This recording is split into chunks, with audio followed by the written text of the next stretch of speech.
What's up, pilots and gamers, and welcome everyone to this Everspace 2 early access review courtesy of Rockfish Games. I'm super excited to be bringing this to you. I played the prototype and I absolutely loved what they've done, and so I've been kind of dying to get my hands onto the game, to get back in, to play, to see what new updates they have installed and created for us into the game. And it does not disappoint. If you're a big fan of Everspace, you're really going to like what they have done now with Everspace 2. It's a beautiful game. The environments are amazing. You really do feel like you're flying in space. It's fluid. Fighting is a ton of fun, and it's just a great experience to be had. So early access starts this Sunday, January 18th, 2021, which I will also be streaming it on my channel over on twitch.tv/vapin_gamer. So make sure you guys come by for that. And so what the game really does well is it kind of, besides for painting a beautiful picture of the environments and of the fights and so forth, it just, I don't know, there's just something about the Everspace universe that I really, really like. They've done a fantastic job with this one in terms of differentiating it from the original Everspace, the first one, and I absolutely love what Rockfish Games has done in all the work and sweat and blood and tears they've done in kind of putting this together for our enjoyment, for us to play.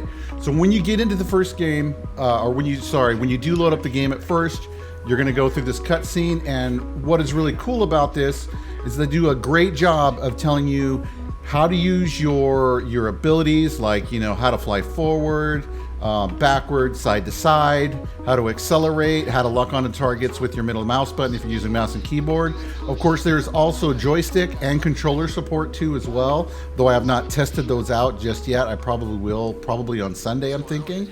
But the thing that kind of makes it fun is that if you have played Everspace, there is so much to do and loot to get and places to visit and all these different things that really kind of make the game feel amazing to play, makes it feel amazing to kind of fly through, and that's, they've recaptured that in Everspace 2. This early access, of course, some stuff's bound to change. Of course, we're going to run into some bugs. That's typical, and you're going to notice, I'm not a very good mouse and keyboard kind of guy, so you're going to notice some of my mess ups here as you kind of watch the video. But I want to encourage you guys to go buy Steam, check it out, add it to your wish list. Pick up this early access copy if you can. For right now, it's going for $40. Starting January 18th, you'll be able to play. Later on, once the game comes out fully in 2022, the first half, then it's going to, of course, cost a little bit more. So I would encourage you guys, if you're big into Everspace and you guys want to play and you want to get your hand on it, make sure you guys do not sit and wait. With this particular early access, you're going to get 12 plus hours of story and campaign, several side missions that basically take place in the first 2 star systems of the final game. So you're going to have at least probably around 25 hours of gameplay while you're being introduced to Everspace 2, its mechanics, its gameplay, its puzzles, and there's a whole bunch to unpack here. So we're going to get into it. We're going to take a look at some of the things that were part of the original, which we're all familiar with, and also some of the new stuff like crafting and devices. And even you get companions now too, which is really cool, that you can upgrade, which will give you different skill sets and different things to use, or different things to use while you play Everspace 2.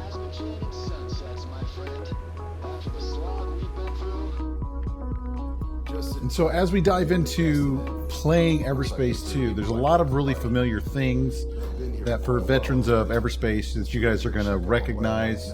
Like the cutscenes right here, for example, that you're watching, kind of gives you an overview. They did do a little bit better of a job on the cutscenes with Everspace 2 compared to the first one, in my opinion, which I really appreciated. It's not quite so just, one picture here and there. There's actually a little bit of animation. Of course, the other things that you're going to notice about the game that are very familiar, of course, are jump suppressors. We still have this thing in the game. You got to fly in, you've got to disable them so you can basically get out of town as quickly as possible.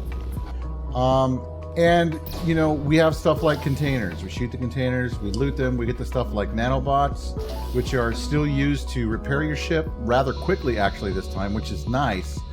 And then, of course, the open world feeling of flying through space in this game is bar none absolutely amazing. We find different things like shipwrecks, which we can loot. different commodities that we can sell to vendors, or we can find different parts for our ship and so forth. The other thing that's also very similar is our jump drive, where this time, of course, you really don't have fuel like we had in Everspace, so that's kind of a nice feature.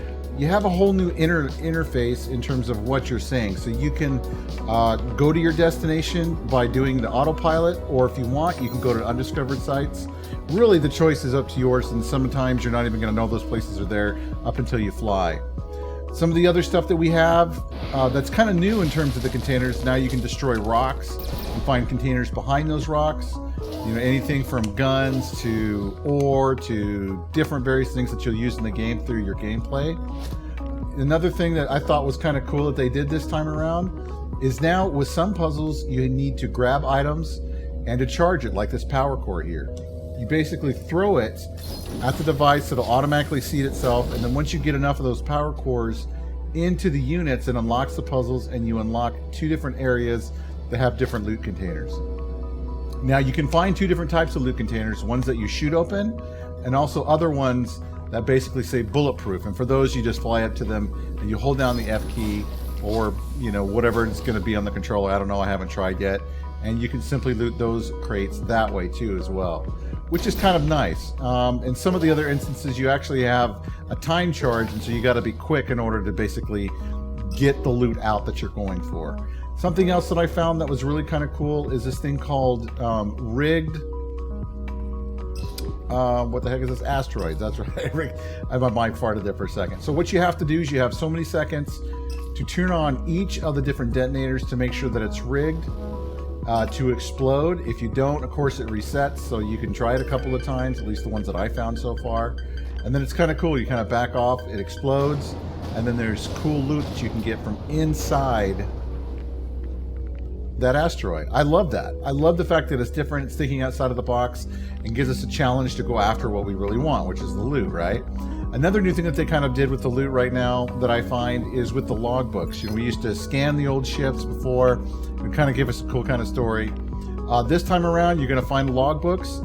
They're also going to have coordinates to areas that will show up all of a sudden on your map. You'll be able to go in there, you'll be able to do the puzzles, you'll be able to check it out, maybe fight some guys, you know, destroy some mines that are going to be around the ship, which, I mean, I absolutely hate mines. I'm sure all of us can agree those things are such a pain in the butt to deal with, but it makes it fun and it makes it challenging. It's something new, and I love that they kind of redesign this as kind of like finding a treasure map and then going and getting what you're looking for. You know, the level design on this thing just looks amazing. As you can tell there, I used one of my devices to kind of throw out an EMP. And that gun that I looted right there, I forget what it's called. It's called like a Goss something or another. You gotta be really close to use that, but that's another story for another time. So, but then there also is other ways to get loot. You also have what's called challenges.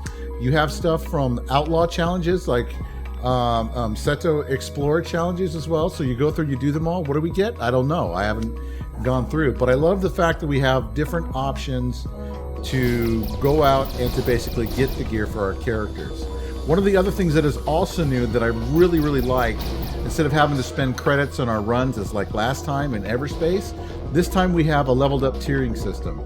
So every time that you level up, your hull goes up, your power goes up, and so forth, and you can get these things called upgrade modules, which you can use for your devices, which we're going to take a look at here in just a little bit. I love that fact. I absolutely love it. I mean, why? Because it adds a new dynamic to the game that I really do wish they would have had in Everspace, but of course they didn't. One of the other new things that they're also doing this time around is we have companions. So, for example, you get Dax straight off the bat when you're going through the story, as you're breaking out of prison and getting away from the outlaws and so forth.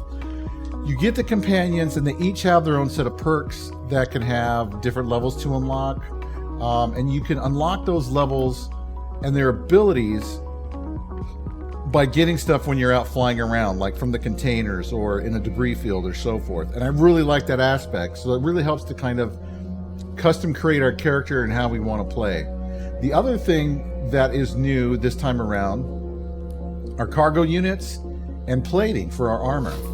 So So as you're flying around the universe and you're getting gear and all that other kind of stuff, you can actually increase your cargo slots. You can increase your armor simply by just going and looting and checking out different areas. And I love that, because you can take those once you upgrade it, and then you can break them down for what you'll notice over there on the right hand side is crafting material. So not only can we find this amazing loot, we can also craft stuff like weapons. We can craft stuff like our missiles, like we used to do in Everspace 1. And I love that we can, whatever we craft down, we can craft back again in terms of quality. You're going to get different components each time you do it, depending upon the level of the gear, which can be used for devices and some other stuff, and for leveling up your characters and so forth. Finding the blueprints are pretty simple, or what I call blueprints. They're called collectibles, I guess. You get like 3 of these, you put them together, and you create something called an augment, which goes into your ship. And I love that. So not only can you get all the other loot plus the crafting and everything else, but you also get the components that you have to, RNG will hopefully build in. The other thing that they did, which I thought was really cool this time on Everspace 2, is we have an ultimate ability with our ships, which is phenomenal, right? So now as you're fighting bad guys and maybe you're surrounded and you're building up all these kills, all of a sudden, boom, you unleash your ultimate and you just wipe them all out. So I love that Everspace 2 has gone the extra mile with some of these little changes to the game, which really makes the game feel enjoyable, challenging, and gives us something to grind for. There you guys have it. That is a quick overview of Everspace 2, which is going to be dropping out in early access Sunday, January 18th, 2021. Special shout out and thanks to Rockfish Games for making this possible. Guys, I really do appreciate that. Thank you so much for sharing your game with me and my community. I would encourage you guys, go buy Steam, whitelist it, check it out. $39.99 on Steam. Get the game now before it goes up a little bit later in the later half of 2022 and the rest of the game comes out. A lot of content in this game, and I cannot wait to see what they come out with and what they give us further in Everspace 2. So anyway, you guys, make sure you guys subscribe, throw a like in the video, share it with your friends. Come by the live stream, twitch.tv/vapin_gamers. I will be streaming this on Sunday, January 18th in the afternoon at 1 p.m. Central Standard Time. We're going to check it out together. I'm going to show you guys. I'm super excited about sharing this with my community, and I look forward to seeing you guys in the skies. Take care, guys. Bye.